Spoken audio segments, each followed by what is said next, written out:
Hey guys, what's up? My name is Sean Winnie. Today, tara pag-usapan natin itong mga sinabi ni Representative Benny Abante. No?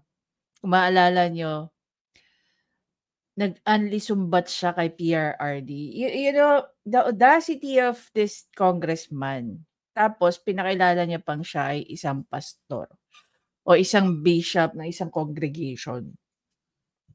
Only to find out, lahat ng pinagsasabi niya ay isang malaking kasinungalingan.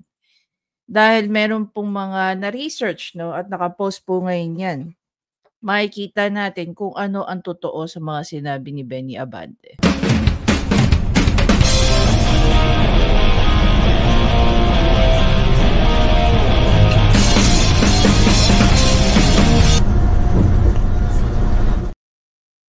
Ayun guys.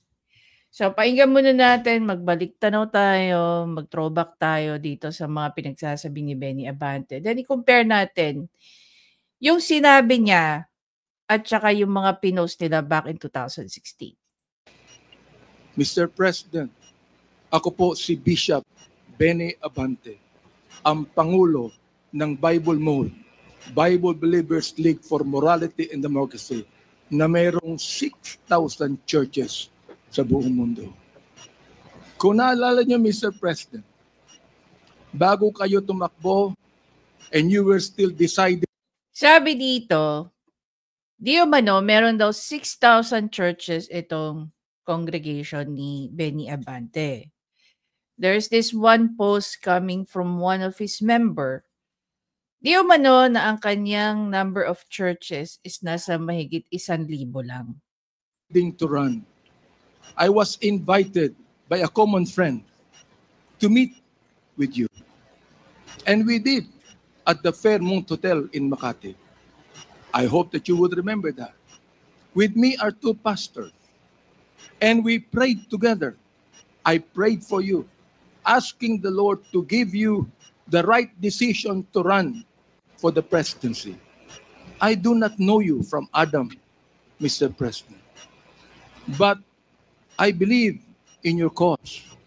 I believe in your plan.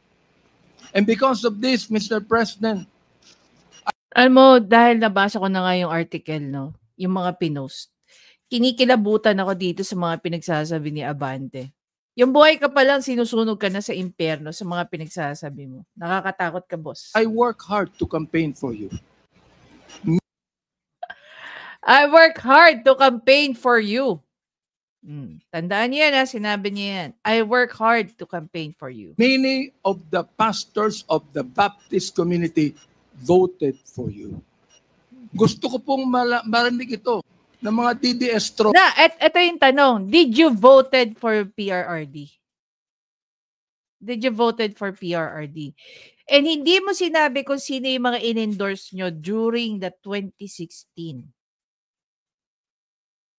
Diba? During the 2016 election. A DDS vloggers na tumitira sa amin at sinisira ang aking reputasyon. Ito hindi ka sisirain ha. Walang sisira sa'yo dito. Dahil ikaw lang nagpatunay na napakasinungaling mo.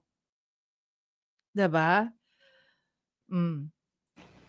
Gusto kong sabihin sa kanila, ilang boto ba ang ibinigay nyo kay former President? Well, definitely, 16 million ang binigay ng mga Duterte supporter sa kanya. Ilan lang ba kayo? Ngayon, tingnan natin itong sinasabi ko. No? This was posted by Sir Mark Anthony Lopez. Ayon sa kanyang post, the Filipino Movement for Transformation Leadership or PMTL shortlists its candidate. Okay? This was March 11, 2016. Blog Watch is releasing a verbatim in no way should be a shortlist be considered. The PMTL was formally launched in mid-2015 through the coalition of major Christian faith-based groups. Okay? Sabi dito, the PMTL shortlist gabay Cristo candidates are the following.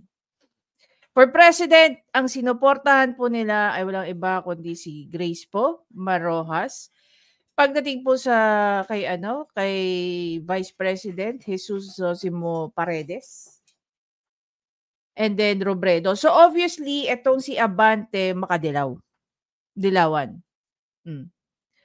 For senator, sino tong mga to? Bello Walden o Colmenares Neri, De Lima Laila, hindi ba dilaw yan? Ang hindi lang dilaw dito si Greco Belique. Sino dito ang hindi dilaw? Maliban sa mga may connection sa CPP, NPA, NDF. Calya said that the PMTL conveners have submitted to the People's Choice Organization to execute the next step of the People's Primary Process, where the shortlisted candidates for Vice President and Senators would be voted upon individual members of the faith-based organization until March 15, 2016.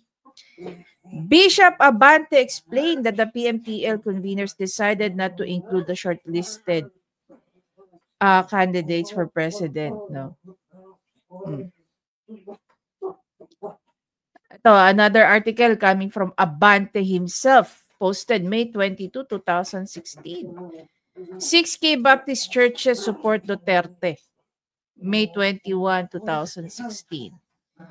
A faith-based organization headed by former Manila Congressman Bienvenido Benny Abante has thrown all-out support to the programs and policies, directions of the incoming President Rodrigo Digong Duterte. So basically, based dito sa post na ito, nanalo na po si PRRD. Hindi ibig sabihin na ipinost niya ito to say na binoto nilang 6,000 Baptist churches si PRRD. Change is in our mindset and the new leadership must be given enough backing to pursue new approaches in solving problems which were not addressed by the old system, said Abante, head of the Bible Believers League for Morality and Democracy, adding Duterte's move to change the system of government to federalism, hard nose against illegal drugs, revival of the death penalty, and immediate passage of Freedom of Information Bill are directions worth exploring and supporting as the past order proved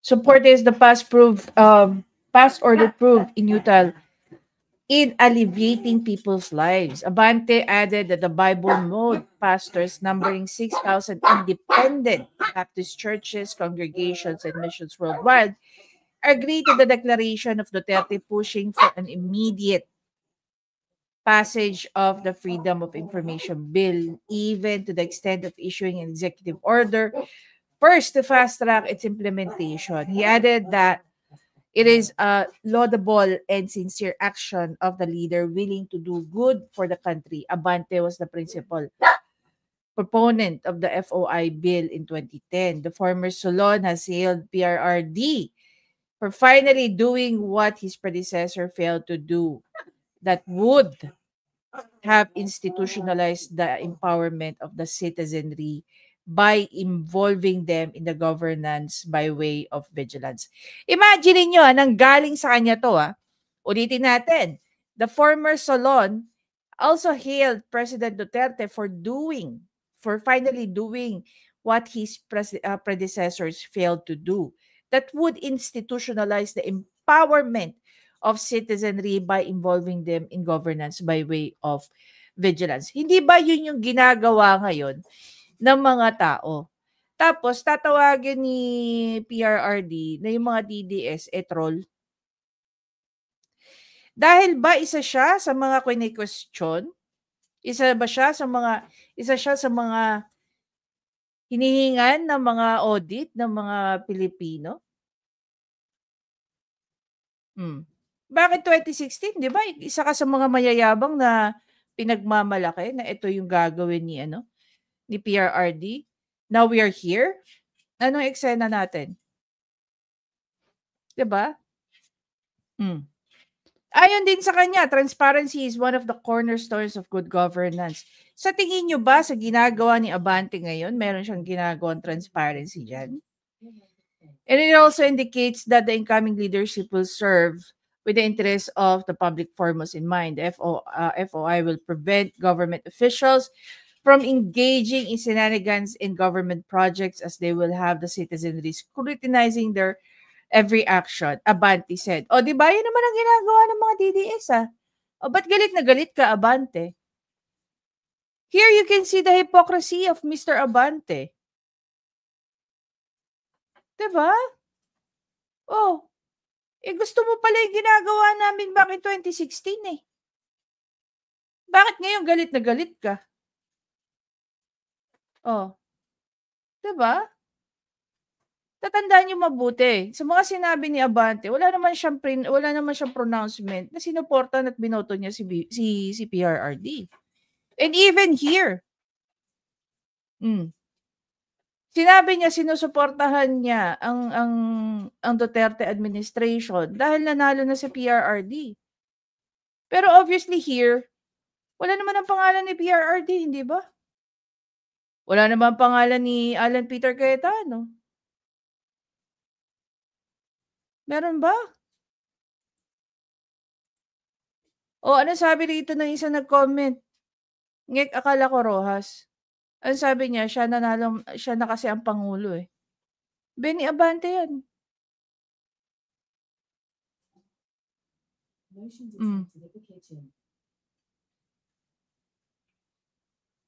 Tapos babalikan natin.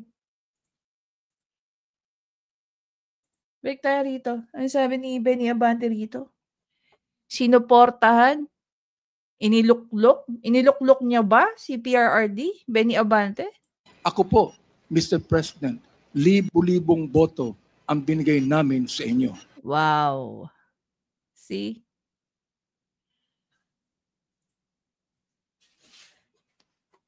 Anong nararamdaman niyo upon hearing that? Libo-libong boto ang binigay niya kay PRRD. When in fact, ang inendorso nila pagka-presidente si Marojas at saka si Grace po. 'Di ba? Hindi ko alam kung saan nakakuha ng sobrang kapal na mukha itong si Benny Abante to say that.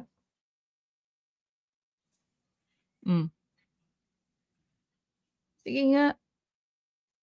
Nagpasalamat ba kayo sa akin? Hindi. Nilapitan niyo po ba ako? Hindi. Mabuti pa, Senator Bongo. Imagine mo 16 million.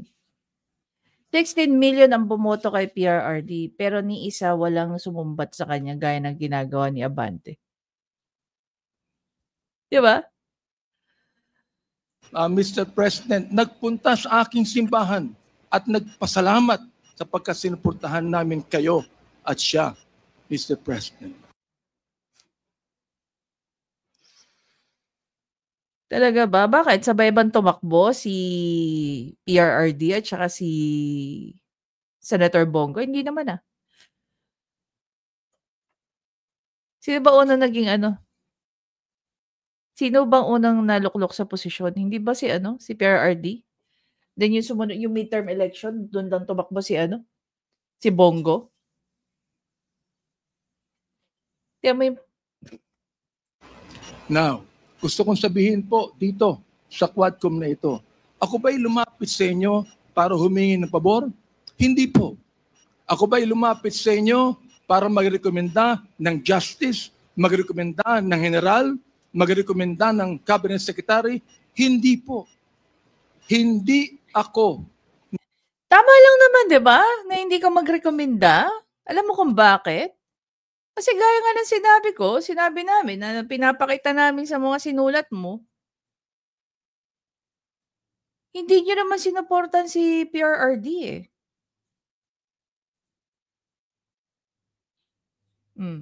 Dito lang makikita natin yung mga ganyang bagay.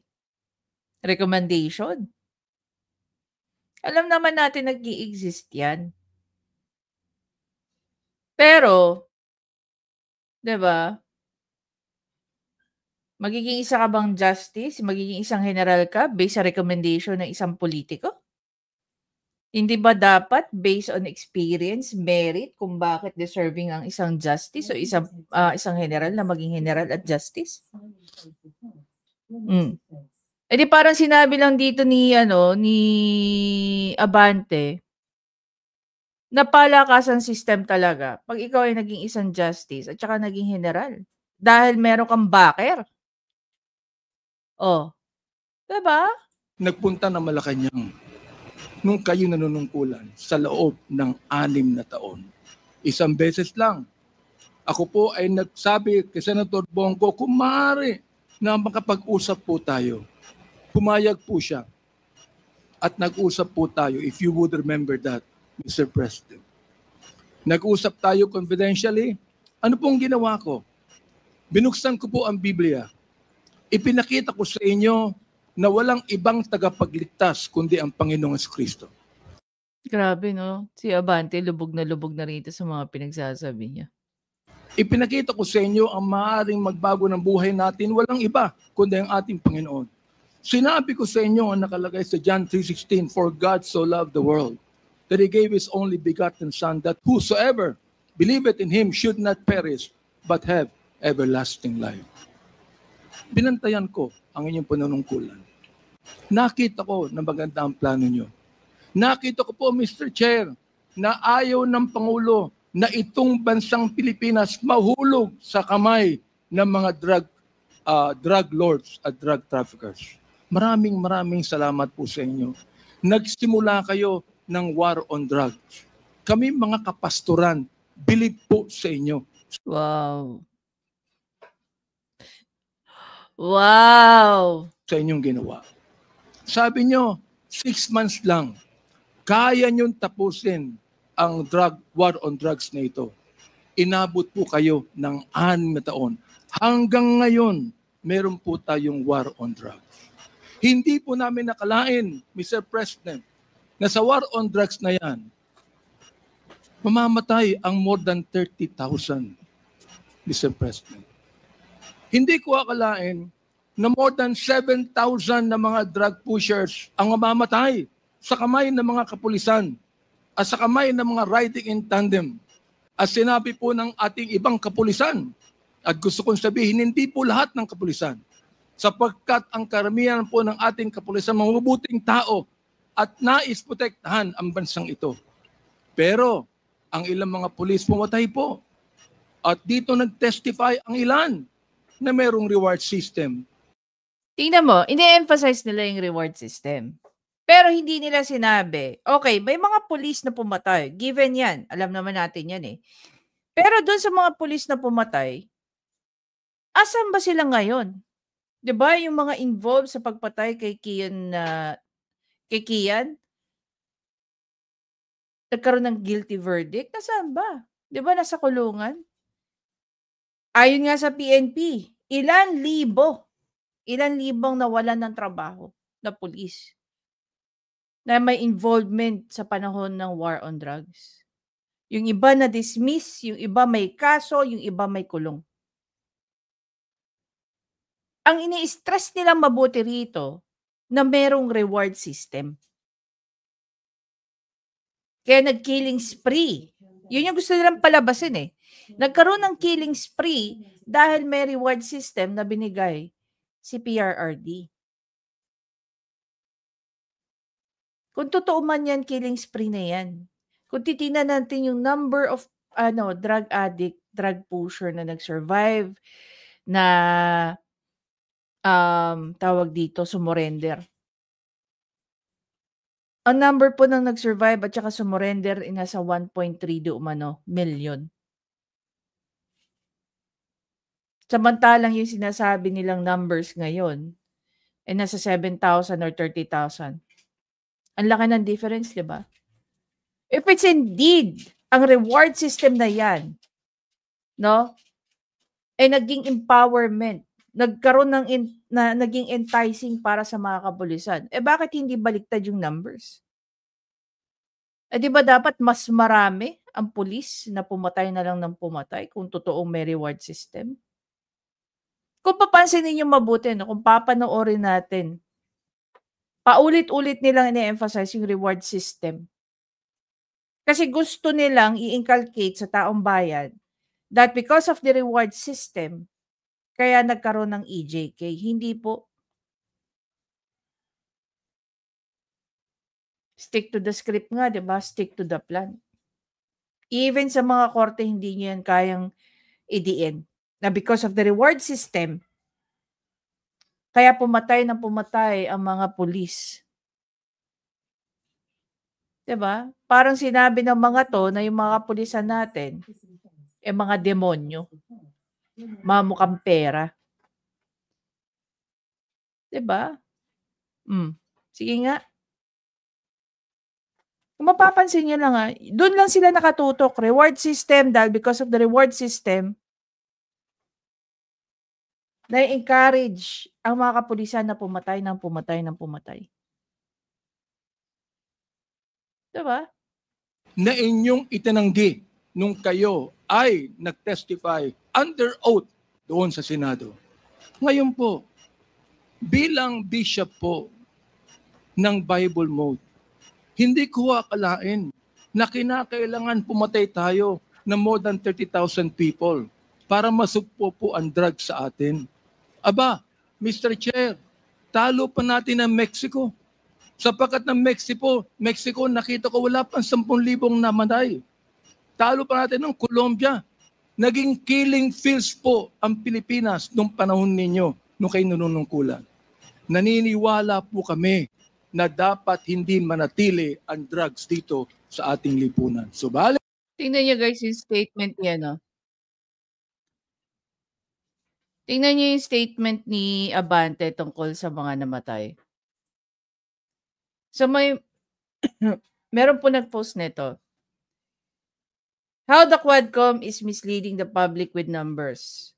Duterte's drug war, alive versus dead. Government figures 6,252. Media is 30,000. Alive arrested 345,216. Voluntary surrendered 1,222,363. Total 1.5 million. Diba? Palakihin natin. Even if we use the 30,000 figure of the media, that is only 1.8% of the combined alive and death numbers. So what's the drug war excessive? Diba?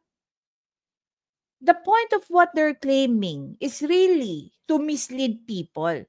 But never nilang minention, gaya nga ng sinabi ni Congresswoman Drixie Cardema. We have to be fair. Diba? We have to be fair. Kung kaya niyong sabihin to ng paulit-ulit, bakit hindi niyo sinasabi kung gaano karami ang naaresto at saka nag-voluntary surrender?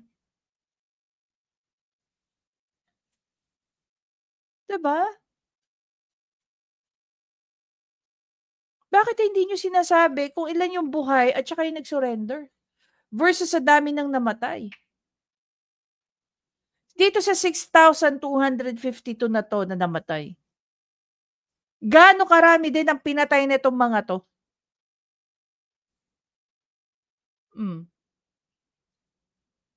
Ang hirap din kasi, dapat yung mga na tinatawag nilang collateral damage, dapat inimbestigahan yung buong pamilya niyan eh. Ang drugs po guys, pwede pong maging family business. I know a number of families, no, na ginagawa nilang family business ang sugal. Kasi pare-pareho silang nakikinabang, paulit-ulit na natin yan sinasabi dito. Sa tingin nyo, pati drugs, hindi ginagawang family business? Hindi ko nilalahat ng pamilya, ha? Pero meron at meron yan. Gaya nung isang kasama nila, ano sabi? Mag-ama daw niya. Imagine mo, mag-ama. Yan yung sinasabi ko sa inyo. Family business na yan. Diba? Balik tayo dito kay, kay Abante. Hindi po ako naniniwala na dapat tayong pumatay ng more than 30,000 people. Dahilan dito, pinatay si Kian Alejandro. Anong kasalanan niya? Pinatay ang isang 3-year-old na bata na nahagip ng stray bullet dahilan pumatay sa isang drug pusher. Pinatay ang 9-year-old na bata doon sa Caloocan, Mr. President, Mr. Chair. Ang kanyang bala ay nandun pa sa kanyang katawan nung siya'y nilibing. Subalit anong sabi ng funeral service? Siya po'y namatay dahil sa pneumonia. Pinatay po ang isang driver ng tricycle driver sapagkat sinakay niya ang isang drug pusher. Yung drug pusher pinatay, pero yung driver ng tricycle pinatay din, Mr. President. Hindi niyo po alam to. Ngayon, meron po Parang si Abante, alam na alam niya, no? kung isa, dahil sa tokhang, kumatok sa isang pintuan, hinanap ang isang taong nangangalampilo na isang drug pusher. Hindi nakita, pinatay, yung pinagtanungan, yung pilo, buhay pa, Mr. President, Mr. Chair, at naglalako pa, palagay ko, ng drugs ngayon. Imagine niyo, no? Magsasite siya ng mga example. No, sabihin na lang natin these people are really existing. It's always easy to say, within your own version of story, na pinatay di umano yung kinatok. That's your point eh. 'Di ba? Bakit pinatay? Dahil tinago yung pilo? Tapos yung pilo, out in the open, still doing drugs? Ano ibig sabihin nun para sa atin? Una, 'di ba dapat malaman muna natin kung totoo man yung sinasabi ni Abante rito na pinatay di umano yung tinanungan lang. Bakit? Ganun mo pinipicture sa amin na ganun kawalang hiya? Ganun ka ang tawag dito, ganun ka-animal ang mga pulis natin? Na basta-basta ka nalang babarilin? Only because hindi mo maituro kung nasaan yung pilo? While yung pilo, up to this day, nagbebenta pa rin ng drugs. Oh. Ang akala ni Abante, hindi natin i-scrutinize yung mga statement niya tungkol dito sa taong binaril. Na tinanungan ng kinasuhan ba, nakasuhan ba yung bumaril na yan? Hindi ko po maintindihan to. Hindi ko po maunawaan kung bakit ganon. Samantalang sinuportahan kayo ng maraming pastor ng Baptist community. Ang ilang mga kapastoran po nandito at ilang mga pastor namin nanonood ngayon at pinapakinggan ang aking tinig, Mr. Chair. Ako po ay binabas araw-araw ng mga bashers ng DDS troll, ng DDS bloggers. Minumura itong taong ito. Sinisira ang aking reputasyon. Sinisira ba natin reputasyon niya? Oh, we're just comparing Benny Abante now and the Benny Abante who's been posting shit. Diba? Oh. Ano sabi ni Sir Mark dito? Sinungaling si Abante. This was posted November 13. He did not vote for PRRD in 2016 and his church group did not endorse PRRD. They went for Marors or Grace po for President and Leni Robredo. Sinuportahan lang ng church ni Duterte nung nanalo na siya, which is oo naman. Dapat na lang suportahan yun dahil siya na presidente eh. Pero nung nakikipaglaban si PRRD na maging presidente, di ba mga dilaw ang sinuportahan ni Abante? Ha? Kitang-kita naman dito. Sino sumisira sa'yo? Bishop Abante? Kami? O ikaw? Minumura po ako ng katulad ng inyong pagmumura, Mr. President. Hindi ko akalain kung bakit gagawin nila yan. Ang tanong ko, ilang boto ba ang ibinigay ng mga DDS vloggers sa inyo? Wow. Diyan ka maiirita eh. Ilang boto daw binigay ng DDS vloggers kay Benny Abante? Unang-una, kada isang DDS vlogger, no? Kada isa. Isa lang naman ang entitled sa kanilang boto. Pero with their influence, marami po silang napapasunod na iboto ang isang Duterte. 'Di ba? Collectively. And even without, sa totoo lang hindi mo kailangan ikampanya ang mga Duterte. Dahil by word of mouth sa mga taong natulungan nila. Living witness po yung mga taong natulungan nila at napagsilbihan nila ng maayos. 'Di ba? Kitang-kita naman natin 'yan sa Salamat PRRD. Nung umuwi ng Davao si PRRD after ng kanyang termino, grabe din ang pa-welcome sa kanya ng mga Davaoenyo. Ikaw, Benny Abante, meron ka bang in-influence na iboto si PRRD nung tumatakbo siya? Kitang-kita naman natin kung sinong inendorso ninyo. And you have the audacity, 'di ba? Hindi ba bumuka yung lupa at kainin ka papuntang impyerno diyan sa mga pinagsasabi mo? Meron ka pang krus diyan? Gusto kong sabihin sa inyo, I can testify on this, na libu-libong boto ang nakuha nyo sa Baptist community. Libo-libo daw boto. Talaga? Kaya mong i-testify 'yan? Bigay mo sa amin yung mga pangalan ng bumoto kay PRRD. Tapos ipapa-check namin 'yan sa COMELEC. Pondohan niyo.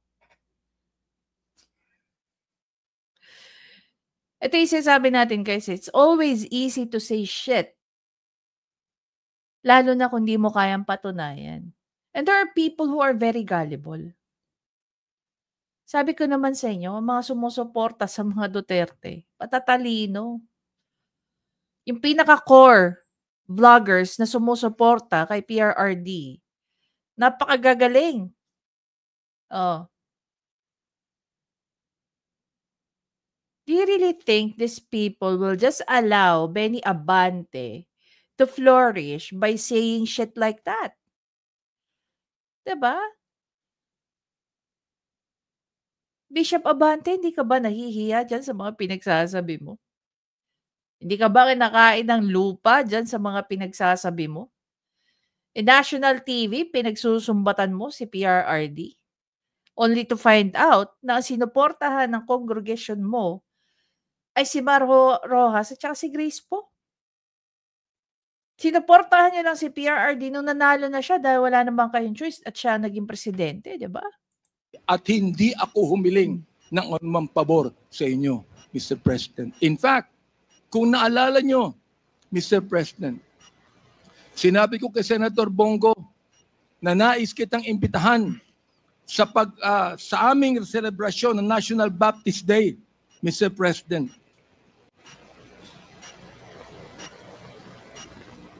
Nihinto ko lang po yung pakikipag-usap na ito ni Delga sa ating presidente para po makapakinig po sa akin ng tama. Inimbitahan ko kayo.